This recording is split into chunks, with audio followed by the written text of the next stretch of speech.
16 ଫେବୃଆରୀ 2026 ସକାଳ ପେପର ଏହି ଖବରକୁ ପ୍ରସାରଣ କରିଛି। ମାଇକ୍ରୋସଫ୍ଟ ସିଇଓଙ୍କ ଚେତାବନୀ, ବଡ଼ ବିପଦକୁ ଏଆଇ ବିପଦ। ଏହି ଶିରୋନାମା ଉପରେ ଆମେ କିଛି ଆଲୋଚନା କରିବା ପୂର୍ବରୁ ପ୍ରଥମେ ଆପଣ ଏହାକୁ ପଢ଼ିବା ଉଚିତ। କ'ଣ ଲେଖାଯାଇଛି ଆମେ ପଢ଼ିବା।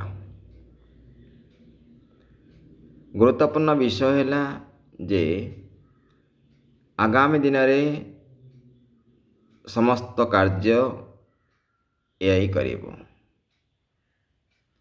ସଫଳତା ନିଶ୍ଚିତ, ଏହାକୁ ଆମେ ଅଣଦେଖା କରିପାରିବା ନାହିଁ। ବିକାଶଶୀଳ ଦେଶଗୁଡ଼ିକରେ ଏଆଇର ପ୍ରପର ଇମ୍ପ୍ଲିମେଣ୍ଟେସନ୍ ଏକ ଗୁରୁତ୍ୱପୂର୍ଣ୍ଣ ପ୍ରକ୍ରିୟା। ଯାହା ଲେଖାଯାଇଛି ଆପଣମାନେ ପଢ଼ୁଛନ୍ତି, ନିଶ୍ଚିତ ଭାବରେ ବୁଝିପାରୁଥିବେ। ଆମେ ଗୋଟିଏ ଗୁରୁତ୍ୱପୂର୍ଣ୍ଣ ବିଷୟଟି କହିବାକୁ ଚାହୁଁ। ଏହା ଜଣେ କମନ୍ ମ୍ୟାନ୍ କହିନାହାନ୍ତି, ମାଇକ୍ରୋସଫ୍ଟର ସିଇଓ କହିଛନ୍ତି। ଆଉ ସେ କହିଛନ୍ତି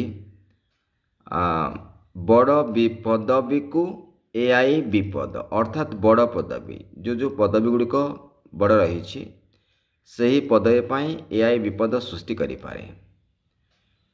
ତେଣୁ ଜଣେ ମାଇକ୍ରୋସଫ୍ଟର ସିଇଓଙ୍କ ଚେତାବନୀ ନିଶ୍ଚିତ ଭାବରେ ଆମକୁ ଅଧିକ ସୂଚନା ପ୍ରଦାନ କରୁଛି ଯେ ଏଆଇକୁ ଆମେ ଯେତେବେଳେ ଇମ୍ପ୍ଲିମେଣ୍ଟେସନ୍ କରିବା, ଆପ୍ଲିକେସନ୍ କରିବା, କେଉଁ କେଉଁ ଦିଗ ଉପରେ ଅଧିକ ଗୁରୁତ୍ୱ ରହିବାର ଭୂମିକା ରହିଛି ତାହା ମଧ୍ୟ ଗୁରୁତ୍ୱପୂର୍ଣ୍ଣ ବିଷୟ। ତେଣୁ ବିଜ୍ଞାନ ସହିତ ଯେତେବେଳେ ହ୍ୟୁମାନିଟି ଲିଙ୍କ ଫେଲ୍ ମାରେ ସେତେବେଳେ ବିଜ୍ଞାନର ଉପକରଣ, ବିଜ୍ଞାନର ପ୍ରୟୋଗ ମାନବ ସମାଜ ପାଇଁ କେଉଁଠି ନା କେଉଁଠି ବିପଦ ସୃଷ୍ଟି କରିପାରେ। ଏହାର ନମୁନା ଇତିହାସରୁ ମଧ୍ୟ ଆପଣ ଜାଣିପାରିବେ। ତେଣୁ ବର୍ତ୍ତମାନ ଯେଉଁ ଏଆଇ ଦ୍ୱାରା ସବୁ କାର୍ଯ୍ୟକ୍ରମ ହେବ, 1.5 ବର୍ଷ ଭିତରେ ସବୁ ପଦବୀ ସ୍ୱୟଂକ୍ରିୟ ଭାବରେ କାମ ହେବ। କରପ୍ସନ୍, ଲେଜିନେସ୍ ଏଗୁଡ଼ିକ ମଧ୍ୟ ଦୂରୀକରଣ ହେବ। ତେଣୁ ନିଶ୍ଚିତ ଭାବରେ ଏକ ଭଲ ବିଷୟ, କିନ୍ତୁ ସେହି ଭଲ ଭିତରେ ବିପଦ ଲୁଚି ରହିଛି ବୋଲି ତାଙ୍କର ଯେଉଁ ସୂଚନା ରହିଛି ତାହାକୁ ମଧ୍ୟ ଆମେ ଗୁରୁତ୍ୱ ଦେଇ ଆଗକୁ ବଢ଼ିବାକୁ ପଡ଼ିବ।